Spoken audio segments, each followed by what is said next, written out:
উত্তম ব্যবহার কিভাবে হবে কয়েকটা পয়েন্ট আলোচনা করব। এর আগে এর গুরুত্বের উপর কয়েকটি কথা খুব সংক্ষেপে বলে দিচ্ছি।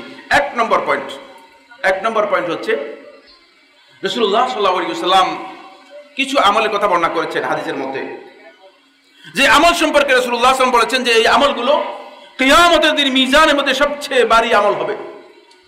কিয়ামতের দিন মিজানের মধ্যে সবচেয়ে ভারী আমল হবে। কারণ এই যে আমাদের যে আমলগুলো আছে না, এগুলো আপনারা দেখেন তো না? এগুলোকে আমল দেখেন কিনা? হ্যাঁ, আপনারা কি আমল দেখেন? নেক আমলগুলো দেখেন, বদ আমলগুলো দেখেন?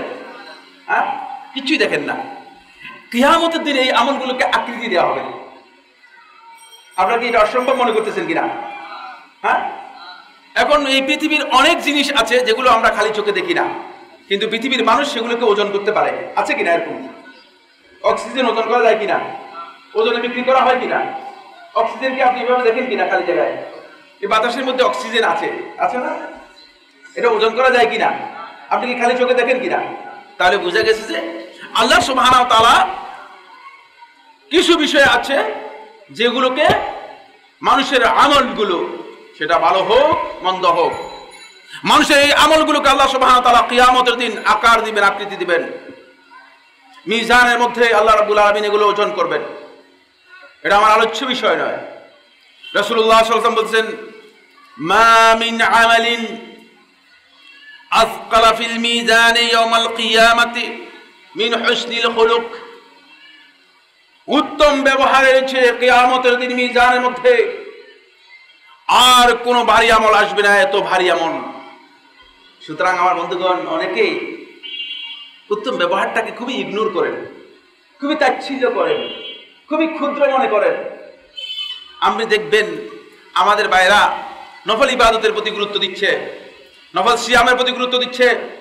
অনেকে আছেন যে কত কোরআন শরীফ কত খতম করেছেন, কত হাজারবার কোরআন খতম করেছেন। এমনকি আমাদের অনেক ভাই আছেন যে এত হাজারবার তিনি খতম করেছেন, সেটা আবার পাবলিকলি মাস পিপলের কাছে পেশও করতেছেন যে আমি এত হাজারবার কোরআন খতম করেছি। এরকম শুনতেছেন না? কোরআন খতমের দাপট দেখাচ্ছেন, ইবাদতের আধিক্যের দাপট দেখাচ্ছেন, যে আমি এত লক্ষ রাকাত নামাজ পড়েছি, আমি 18 বার হজ করেছি, আমি 40 বার উমরা করেছি।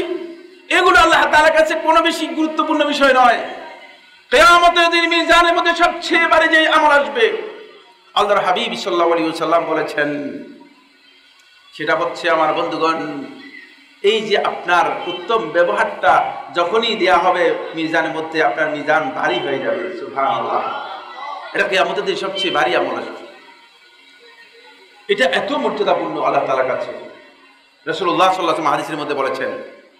তাই আমাদেরকে কি আমাদের ব্যবহারটা পরিশীলিত পরিমার্জিত করার দরকার আছে কিনা? আপনারা কি মনে করেন? আমাদের কি শুধুমাত্র আকীদা সংশোধন করলে যথেষ্ট হয়ে যাবে কিনা? না, তা হবে না।